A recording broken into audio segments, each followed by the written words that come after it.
There's a hard truth most people never want to hear. You don't suffer because of what happens to you.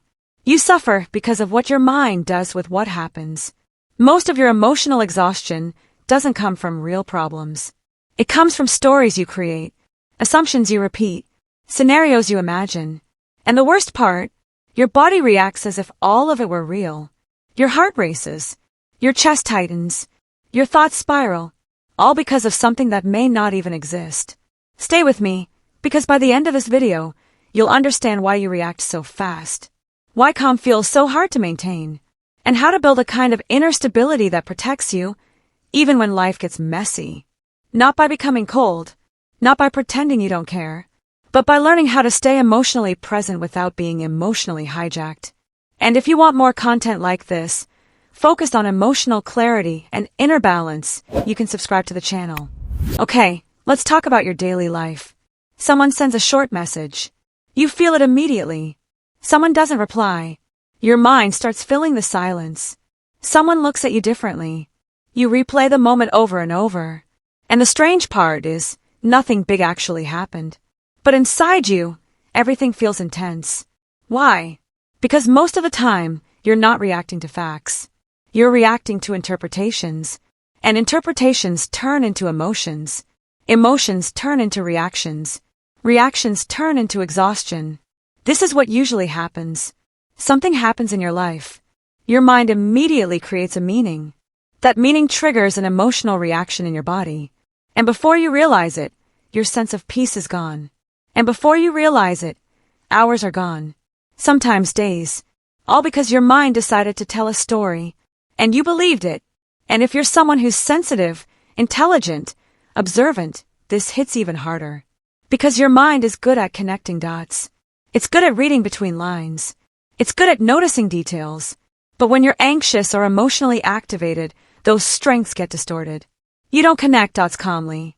You connect dots fearfully. You don't read between lines with clarity. You read between lines with threat. And that is how a small moment becomes a full emotional storm. So the first thing I want you to understand is this. You are not too much. You are not too sensitive. You are not broken. You are experiencing a nervous system that learned to stay alert. And calm is what happens when you teach that system it no longer needs to live in constant scanning mode. Before we go further, I want you to pause for a moment. Think about how often this cycle has played out in your life. Not once, not twice, but repeatedly. Moments where nothing objectively serious happened. Yet your body reacted as if something was deeply wrong. Maybe it was a message, a tone, a silence, a look, and suddenly, your inner world shifted. If this feels familiar, there's nothing wrong with you. This is what happens when awareness exists without regulation. You notice everything. You feel everything. But you were never taught how to contain what you perceive. So instead of awareness becoming wisdom, it becomes overload, and that overload convinces you that you are fragile, when in reality, you are simply unregulated. This distinction matters, because it changes how you relate to yourself. You stop seeing yourself as the problem, and start seeing the pattern as something that can be worked with. And that's exactly what we're doing here. Why you react so fast? Here's something important to understand. Your mind is not designed for peace. It's designed for protection. So it exaggerates. It assumes. It prepares for danger, even when there is none. That's why you imagine worst-case scenarios. That's why silence feels threatening.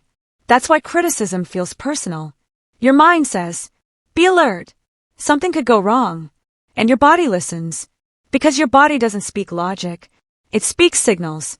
And the signal of uncertainty often feels like danger. So your nervous system reacts first. And your thinking brain tries to catch up later. That's why you can intellectually know something isn't a big deal. And still feel like it is. That's why people tell you, just relax. And it feels almost insulting. Because you're not choosing the reaction on purpose. You're experiencing an automatic pattern. You're not weak. You're conditioned. At some point in your life, reacting quickly helped you survive emotionally. Maybe you learned that you had to read moods. Maybe you learned that you had to anticipate problems. Maybe you learned that being calm meant being unprepared. But what once protected you, now drains you. And if no one ever taught you how to pause, how to observe before reacting, how to separate fact from fear, You stay stuck in the same loop. And here's the cost most people don't notice right away. The more you react quickly, the more your brain learns that quick reaction is necessary. It becomes reinforced.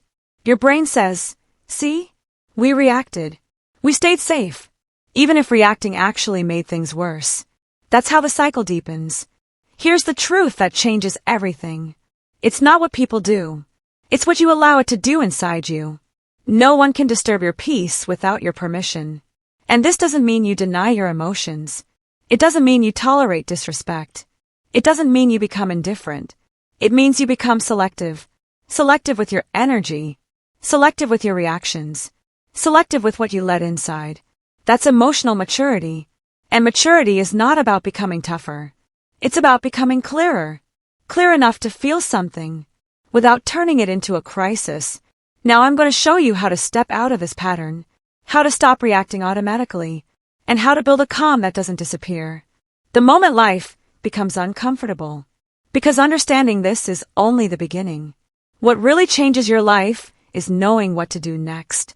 So now, let's move into the practical part. These are the shifts that help you stop reacting automatically and start responding with calm and clarity. Key 1. Create the pause. The pause is the space between what happens and how you respond. Most people don't pause. They react instantly. And that instant reaction costs peace. Because when you react without pausing, you're not choosing. You're being driven. Pause doesn't mean silence forever. It doesn't mean avoidance. It doesn't mean weakness. It means giving yourself seconds. Seconds that change everything. When something triggers you, your nervous system wants speed. It wants action. It wants resolution now. That urgency feels convincing. It feels necessary. It feels like if you don't act immediately, something bad will happen. But that urgency is not wisdom. It's activation. So pause and ask yourself, gently but firmly, do I really need to respond right now? Very often, the honest answer is no. And that answer alone begins to calm your system. Now let's go deeper here. Sometimes the strongest thing you can do is not respond immediately. Not because you're avoiding the situation, but because you're refusing to react from a dysregulated place. Because when you respond while emotionally activated, you don't respond from your values. You respond from survival mode. And survival mode is loud. It's defensive. It's urgent. It's dramatic. Survival mode wants to protect you, not represent you. So it exaggerates. It rushes. It pushes. And later, when calm returns, you often think, that wasn't really me. That's because it wasn't. The pause is what allows the real you to come back online. Think of the pause as an internal boundary. It's your quiet decision to say, I will not hand my peace to this moment. I will not let urgency decide for me. Even 5 seconds changes your nervous system. 5 seconds is long enough for your body to receive a new signal. A signal that says, I'm not in danger. I'm just activated. And that distinction matters. Because danger requires reaction. Activation requires regulation. The pause gives your body time to shift out of alarm. It lowers the volume inside you. And when the volume lowers, clarity rises. That's the beginning of calm. Not because the situation disappeared, but because you are no longer inside it emotionally. Key 2. Separate facts from stories. Facts are simple. Stories are emotional. Facts are what happened. Stories are what your mind adds. And most emotional suffering lives in the added part. Let's look at this closely. Fact. Someone didn't reply. Story. They don't care. Fact. Someone criticized you. Story. I'm not good enough. Fact. Someone's tone changed. Story. They're upset with me. The moment the story appears, your body reacts. Not to the fact, but to the meaning. Your heart tightens. Your thoughts race. Your nervous system prepares for threat. And all of that happens before you even realize a story was created. That's why this key is so powerful. Before reacting, ask yourself, what do I actually know for sure? This question slows the mind down. It forces your brain to separate evidence from interpretation. And that exposes something quietly destructive. Your mind often treats maybe like truth. And maybe is where anxiety lives. Maybe they're mad. Maybe I said the wrong thing. Maybe I'm not wanted. Maybe I'm about to be rejected. Notice something important here. All of these thoughts feel certain. They sound confident. They feel urgent, but they're guesses, and anxiety is nothing more than treating guesses like facts. Calm begins when you stop building emotional certainty out of uncertainty.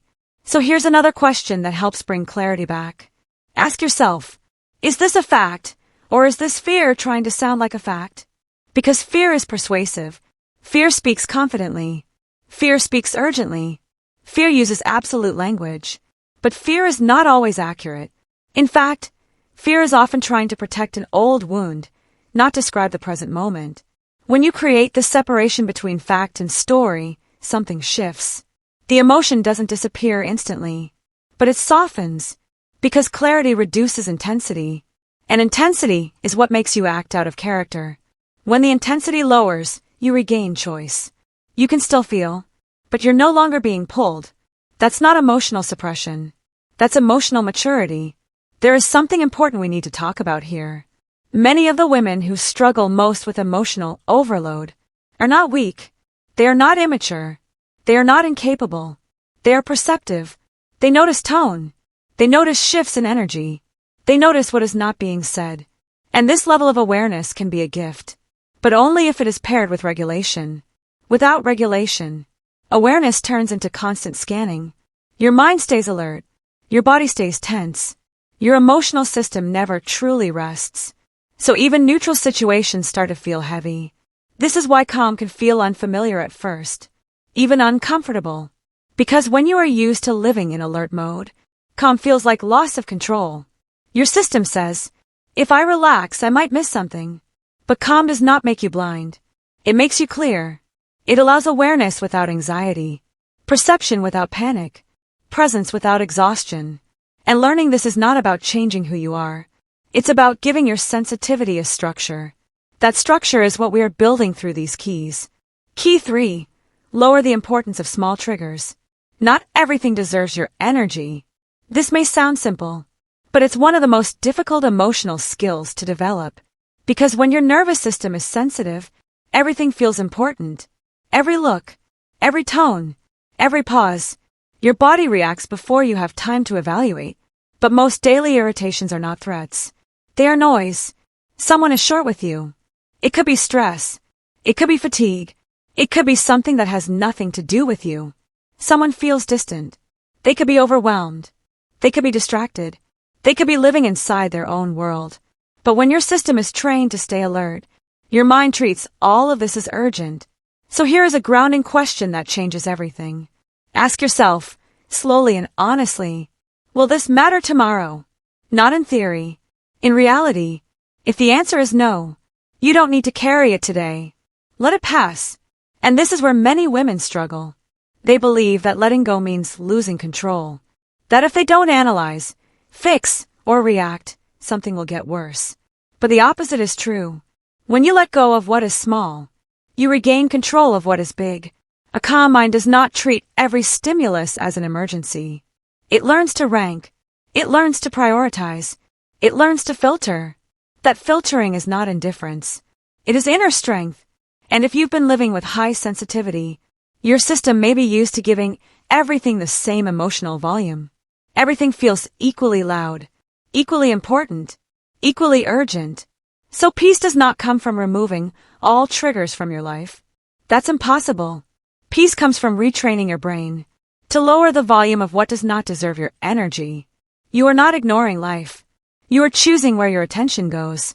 And attention is power. Key 4. Stop personalizing everything. This one changes everything. Most people's behavior has nothing to do with you.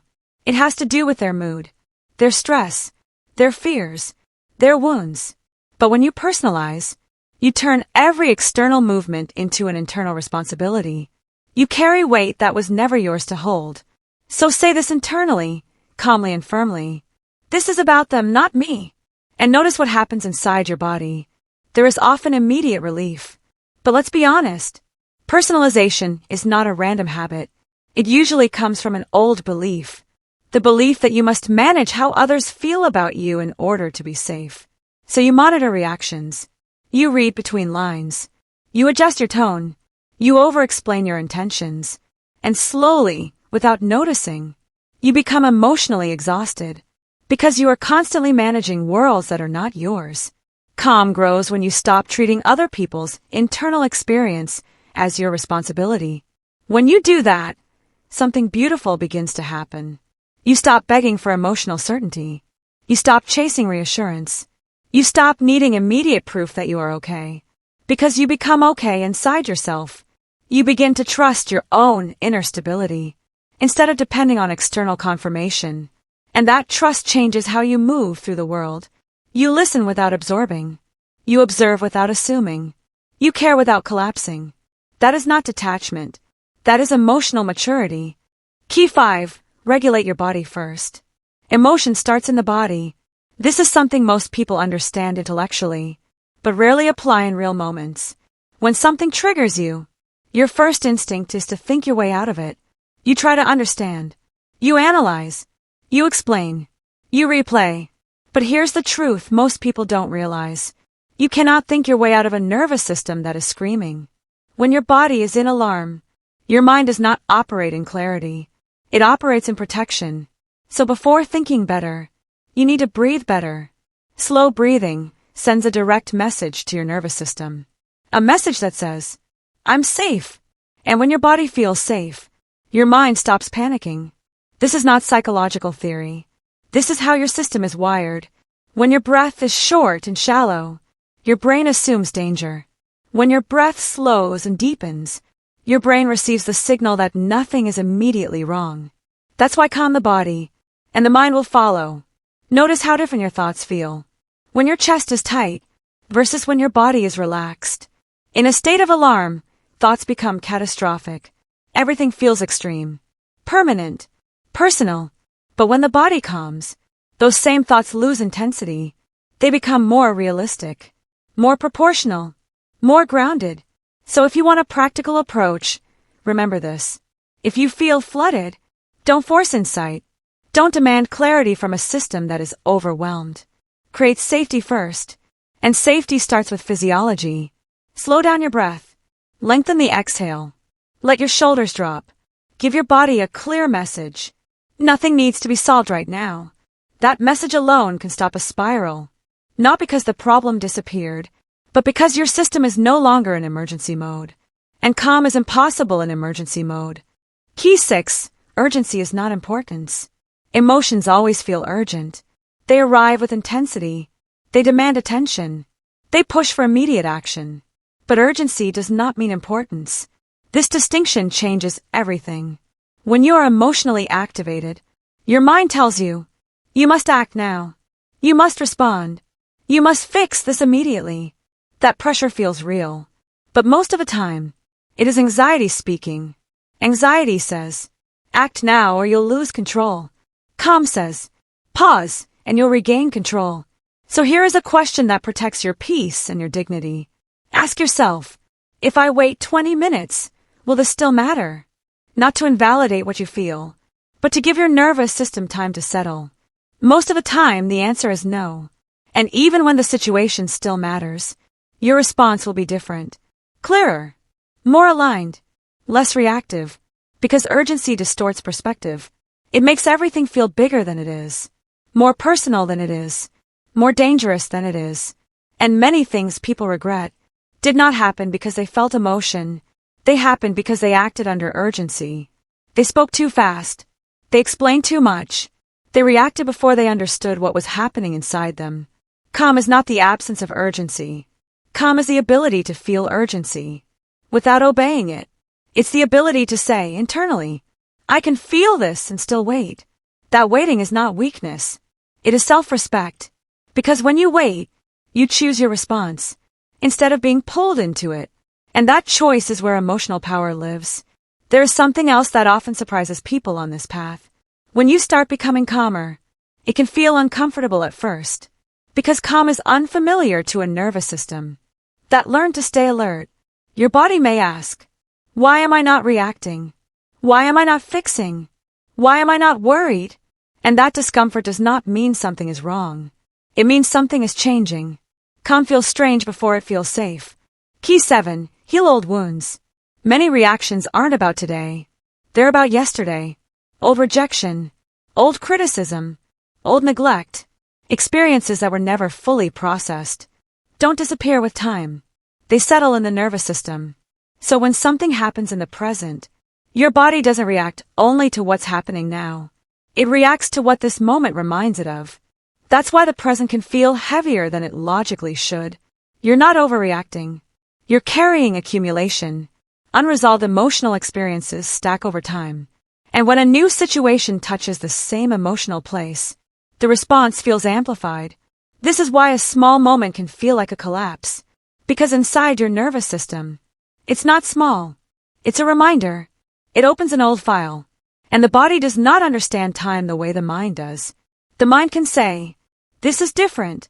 This is not the past." But the body reacts as if it's happening again. That's not weakness. That's memory. So if you've ever asked yourself, "Why am I like this? Why does this affect me so much? What's wrong with me?" Try this instead. Maybe this isn't about today. Maybe this is a layer. That shift changes everything. Because it replaces judgment with compassion. And compassion is not indulgence. It's regulation. When you meet yourself with compassion, your nervous system feels less attacked. And when it feels less attacked, it starts to soften. Healing doesn't mean erasing the past. It means creating enough safety in the present. So the past no longer controls your reactions. Healing creates space. And peace needs space. Key 8. Set internal boundaries. You don't control what thoughts appear. Thoughts arise automatically. Memories surface. Fears pop up. But you do control which ones stay. This is one of the most important emotional skills you can develop. Because not every thought deserves your attention. And attention is not neutral. What you give attention to, you strengthen. So set limits inside your mind. When a thought appears that pulls you into fear, self-criticism, or catastrophic thinking, say calmly and clearly, "I don't need to follow this thought." That sentence is not suppression. It's discernment. Calm is not about having no negative thoughts. It's about not building a home inside them. You can notice a thought without feeding it. You can acknowledge fear without turning it into a plan. You can feel insecurity without letting it define who you are. This is the inner boundary. It's the difference between having a thought and becoming the thought. And when you practice this consistently, something important happens. Your mind becomes a place of choice, not chaos. You stop being pulled into every mental narrative. You stop arguing with yourself internally. You stop exhausting your energy on thoughts that go nowhere. This is not emotional detachment. This is emotional leadership. You are not rejecting your inner world. You are guiding it. And that guidance is what creates inner stability. Key 9. Treat peace as a priority. Peace isn't something you wait for. It's not something that arrives when life finally calms down. It's not something you earn after everything is resolved. Peace is something you practice. Every day. In small moments. In subtle choices. In the decision to pause instead of react. In the choice to stay silent instead of explaining yourself. In the restraint to not enter conversations that drain you. Peace is built, not found. And here's the most important part. Peace is not a luxury. It is a foundation. Many people treat peace as optional. As something nice to have if there's time left. As something secondary to relationships, work, or expectations. But without peace, everything becomes distorted. Without peace, decisions are rushed. Without peace, boundaries collapse. Without peace, self-respect erodes quietly. When you have peace, you see more clearly. You choose better relationships. You walk away sooner from what doesn't feel right. You stop negotiating your values for temporary comfort. Peace is what allows you to hear your own intuition.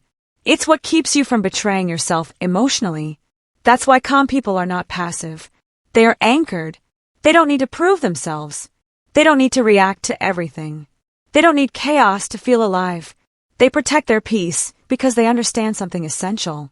Peace is the ground from which everything healthy grows. So treat peace like something sacred. Not in a dramatic way, but in a consistent way. Protect it in your thoughts. Protect it in your reactions. Protect it in what you allow to enter your inner world. Because when peace becomes a priority, your entire emotional life reorganizes around it. And that is not weakness. That is inner authority. Before we move toward the closing, I want you to notice how your body feels right now. not your thoughts. Your body.